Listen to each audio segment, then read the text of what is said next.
Hey everyone, it's your girl Maddie here, aka Beaver Mosh, and today I'm talking to you of Existential Distortion from the Iceland-based band Úlfúð. And this one comes from Dark Descent Records.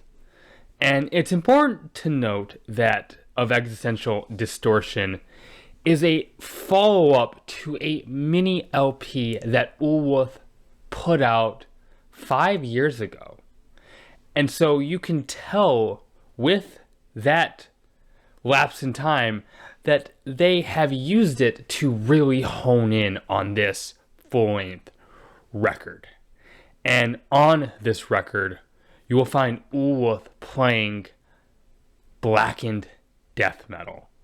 Though, in my opinion and to my ears, there is a particular emphasis on the blackened aspect of blackened death metal. And Úlfúð incorporates a definite melodic component to their music, but it's melodic in a sense that only adds to the overarching hostility.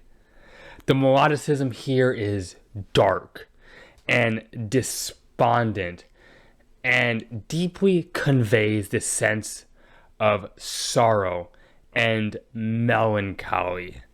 The music here is not triumphant, it's wretched and bleak. As a result of some fantastic and pristine production, I mean, this thing sounds great. And because of that, from its entirety of Existential Distortion sounds massive and intimidating, but not in a way that makes this come across as more accessible, if you want to use that word. No, this thing is grim and fully punishing and completely representative of true underground extreme metal, where Strange Light Dance starts this thing off on one hell of a tone. You get these rolling snares, these building murky riffs, and all of it kind of erupts into this blood curdling scream. And when the vocals and the main guitar riffs do come through, you get this fiery motif where the two instruments kind of play with one another in this biting refrain. Riff-wise, this sinister mood is created by how the guitars switch off from these somber winding licks to these digging, violent, rapid fire chugs, and the stark contrast between those two approaches is noticeable to great effect. You get this exceptionally sorrowful bridge with these frosty arpeggios and these desperate howls. The atmosphere and feeling that the band is able to create and bring forth from the very beginning of the record, you have my attention. The band earned it easily. Tears of Terra speeds things up considerably with this kind of melodic thrashing, and towards the mid of the track, the guitars have this sort of sawing, swinging motion like you're on treacherous waters holding on for dear life, and there's this overall sense of dread in the music to match that. The drums bring this satisfying snap to them. You could feel the strength of the backbone that the rhythm section provides here, especially on this mid section that is this violent, slowed down passage. It's thunderous, and you get these enraged scowls, these pounding snares, and these wicked downstrum guitar riffs. It's played with the most intense of conviction.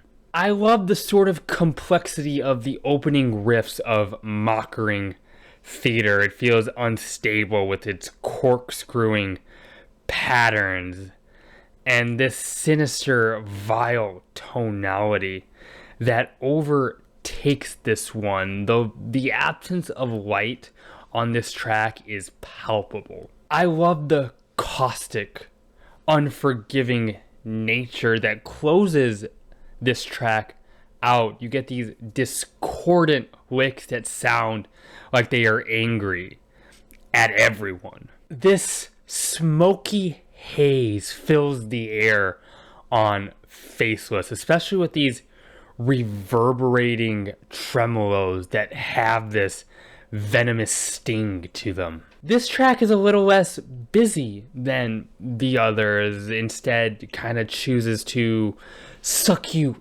in and mystify you.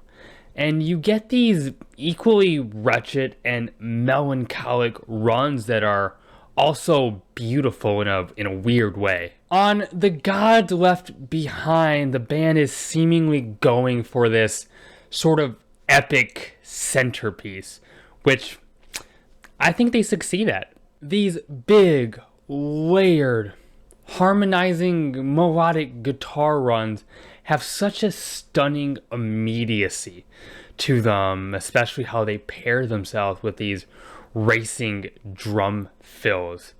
There is this adrenaline that also gets me emotionally with the sullen nature so intricately tied to the instrumentals here. There are these also faint, very interesting clean vocals, and the harsh vocals kind of switch off between these gruff, werewolf-like howls and these tortured screeches. It's violent and harrowing in a good way. It adds a sense of theatrics and drama to the music. Questions showcases the band's ability to also excel at these more reflective and meditative pieces. Here, they're leaning in more on spaciousness and atmosphere and texture. And one of the ways that they accomplish this is through these patient, twisting guitar pick-throughs that have this grimness and also a gorgeous allure as well. This track is one to ponder over and ask questions. It's beautifully broken and despondent. And oh, the passion in this moment where the vocalist just screams like their voice is going to tear and delivers the lines. What is the point? Where is the meaning? It's delivered in a way that's so believable. It gets me moving in the most desperate way possible.